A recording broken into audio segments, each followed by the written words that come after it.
1 aos Coríntios, capítulo 2, de 1 a 16. A ideia central dessa passagem é que a sabedoria de Deus ela é aplicada às questões da vida. Paulo amplia a discussão aqui e inclui palavras-chave que as panelinhas, os grupinhos ali em Corinto, gostavam de usar. Os cristãos coríntios empregam indevidamente termos como maturidade, sabedoria, conhecimento, espiritualidade. Por que indevidamente? Porque eles falam sobre isso, mas sem o sentido próprio cristão de cada uma dessas palavras. Então, eles tinham os conceitos mundanos a respeito dessas palavras. Os termos em si não são errados, mas precisam ser reinterpretados à luz da sabedoria de Deus. Versículo 1. Irmãos, quando estive com vocês, anunciando-lhes o mistério de Deus.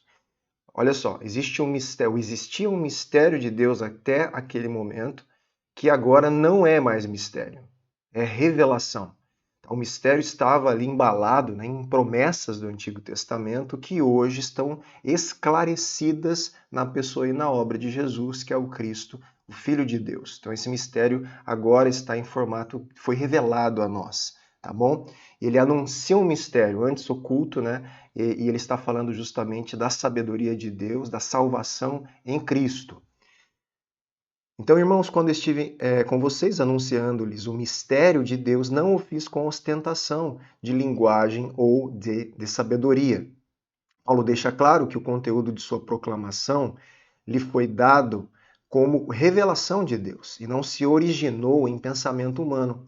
O mistério de Deus revelado ao mundo, a salvação que ele oferece por meio de Cristo, continua a ser um mistério para a sabedoria humana que ultrapassa a compreensão dos não espirituais. Então, a salvação de Deus por meio de Cristo ainda continua sendo um mistério, algo não entendido para a sabedoria humana, mas para nós é revelação de Deus para nos salvar.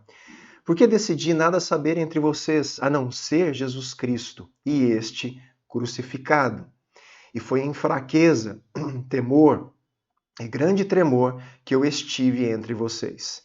A minha palavra e a minha pregação não consistiram em linguagem persuasiva de sabedoria, mas em demonstração do Espírito e de poder. Aqui Paulo enfatiza que ele não se apoia nos artifícios retóricos, astuciosos da época, das oratórias filosóficas da época, que queriam simplesmente, a gente vai ver aqui, convencer as pessoas, trazer fama, status, sem um compromisso com a verdade. É desse tipo de artifício que Paulo fala que ele não usa, tá? Os artifícios que eu coloquei aqui, dos sofistas, que era uma escola de filosofia que ensinava esse tipo de retórica, tá? Então, olha lá, o que eram usados pelos oradores de sua época, cujo objetivo era alcançar fama, status social, e isso sem o compromisso com a verdade. Em contraste com a astúcia humana e com a habilidade de persuadir, encontra-se a demonstração da presença e do poder de Deus. Então, Paulo vai a eles com o Evangelho, com o próprio Espírito que está nele, levando então a presença de Deus, o poder de Deus que pode salvá-los, e não simplesmente uma oratória, uma retórica filosófica e humana, tá bom? Olha lá, para quê? Para que a fé de vocês para que a fé que vocês têm não se apoiasse em sabedoria humana, mas no poder de Deus. Nunca pode ser no mérito humano, A origem, o fim, a realização, tudo é de Deus para nos salvar. No entanto, transmitimos sabedoria entre os que são maduros. Não, porém, a sabedoria desse mundo, nem a dos poderosos dessa época, que são reduzidos a nada. Então ele fala que a sabedoria do mundo, os poderosos, os intelectuais, os de grande fama da época dele, são reduzidos a nada diante da sabedoria de Deus, se tornam insignificantes. A sabedoria que Paulo ensina por onde passa era entendida pelos cristãos maduros. Os coríntios falavam de maturidade e se achavam maduros. Mas a verdadeira maturidade cristã não divide a igreja, não classifica cristãos em classes maiores, menores, mais importantes, né? Primeira, segunda classe. Quem são os maduros? Os maduros são aqueles cujo entendimento e ações são transformados pela cruz de Cristo. Os imaturos são aqueles que continuam a viver com base na sabedoria humana e somente acrescentam experiências extraordinárias e pontos teóricos de ensino à sua forma de pensar. Quer dizer, eles falam do Evangelho, falam de Cristo, mas não vivem, não expressam o caráter de Cristo nas suas vidas, nas suas ações, o seu modo de pensar. Suas ações não mudaram. Eles são semelhantes aos que rejeitam a cruz. Então, olha a seriedade, né?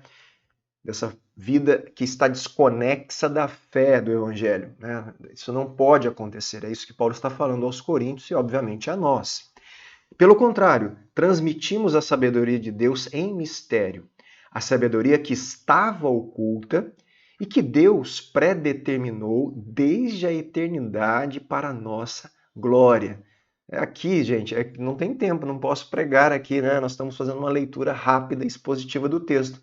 Mas olha só, é uma sabedoria que era um mistério, determinada, né, ou pré-determinada na eternidade para a glória daqueles que seriam salvos, e agora que estava oculta e que foi revelada em Cristo. É algo fantástico, uma riqueza aqui de informação, uma riqueza teológica, né, que poderíamos falar muito sobre isso aqui, mas fica para a próxima. Nenhum dos poderosos desse mundo conheceu essa sabedoria, porque se a tivessem conhecido, jamais teriam crucificado o Senhor da glória. Mas como está escrito, eu poderia aqui parafrasear, nenhum dos poderosos da nossa época hoje conhecem essa sabedoria se rejeitam a Cristo. É isso que Paulo está falando. Se eles conhecessem a sabedoria de Deus, jamais eles crucificariam a Jesus. Se hoje nós conhecemos a sabedoria de Deus, jamais vamos negar a obra de Cristo, tá certo? Então, quem a nega é porque não conhece a sabedoria de Deus ainda. Essa sabedoria não lhe foi revelada. Mas como está escrito, nem olhos viram, nem ouvidos ouviram, nem jamais penetrou em coração humano o que Deus tem preparado para aqueles que o amam. Deus, porém, revelou isso a nós. Que isso o quê?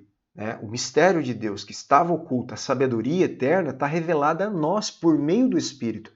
Porque o Espírito sonda todas as coisas, até mesmo as profundezas de Deus.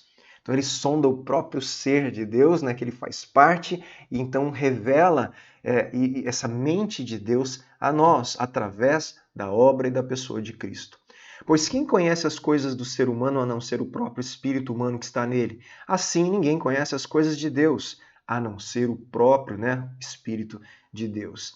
E nós não temos recebido o Espírito do mundo, e sim o Espírito que vem de Deus, para que conheçamos o que por Deus nos foi dado gratuitamente.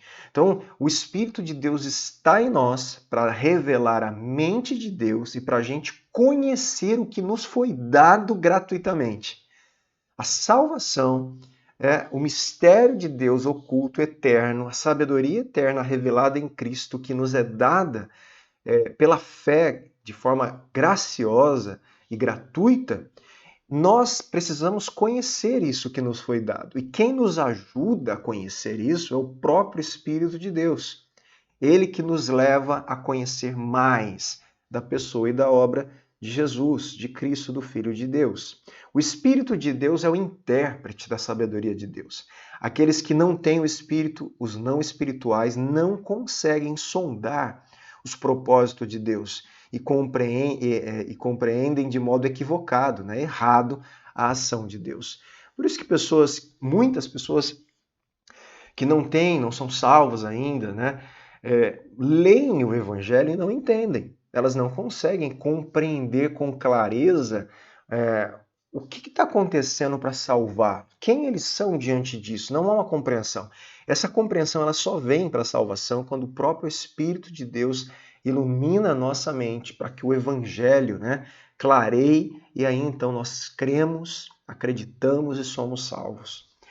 Disto também falamos, não em palavras ensinadas pela sabedoria humana, mas ensinadas pelo Espírito, conferindo coisas espirituais com espirituais. Ora, a pessoa natural não aceita as coisas do Espírito de Deus, porque eles são loucura. E ela não pode entendê-las, porque ela se discerne espiritualmente. Então, a pessoa natural que não lhe foi revelado pelo Espírito a sabedoria de Deus em Cristo, para ela, a forma de Deus salvar a humanidade é uma loucura. Ela não consegue entender porque o Verbo eterno de Deus teve que se fazer homem, teve que morrer numa cruz, matar ali, injustiçá-lo, né? Ressurreição, nascer de uma virgem, voltar, estabelecer. Tudo isso, gente, são mistérios para a mente que não crê, que não discerne a Deus de forma espiritual. Tá certo? Porém, a pessoa espiritual julga todas as coisas, mas ela não é julgada por ninguém. Os indivíduos espiritualmente maduros são guiados pelo Espírito, que sonda as profundezas de Deus e revela então o quê? A mente de Cristo. E para terminar, versículo 16: pois quem conheceu a mente do Senhor para que o possa instruir? Nós, porém, temos a mente de Cristo.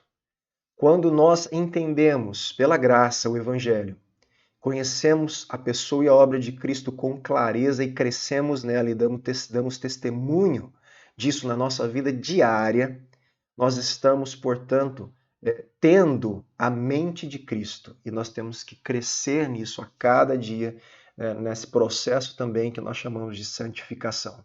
Tá bom, meus irmãos? Então, esse texto é justamente a sabedoria de Deus aplicada às questões da vida. O Evangelho que te salvou, tendo efeito diário numa vida cristã e constante, e glorifique o nome do nosso Deus. Amém? Deus os abençoe, em nome de Jesus.